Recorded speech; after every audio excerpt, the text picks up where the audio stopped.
മാത്രമല്ല അത് ശുചിത്വമാണെങ്കിലും പരിസരം വൃത്തിയായി സൂക്ഷിക്കുന്നതിലും നമുക്കത് പറയാം.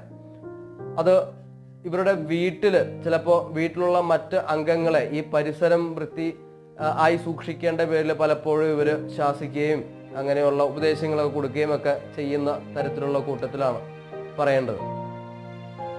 ഇവര് അത്തം നക്ഷത്രക്കാരില്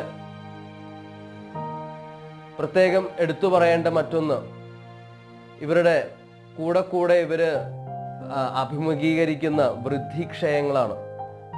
അതായത് ഒരു സാഹചര്യത്തിൽ അഭിവൃദ്ധിയോടുകൂടി ഇവര് വന്നു ചേരുന്ന സമയത്ത് ചില ചില ബുദ്ധിമുട്ടുകളെ ആ സമയത്ത് യാദൃശ്ചികമായി ഇവർ നേരിടേണ്ടി വരും. അപ്പൊ കൂടെ ഒരു ഏറ്റക്കുറച്ചിൽ പോലെയുള്ള ഒരു ഗ്രാഫായിരിക്കും ഇവരുടെ ലൈഫിൽ പൊതുവെ കാണുന്നത്.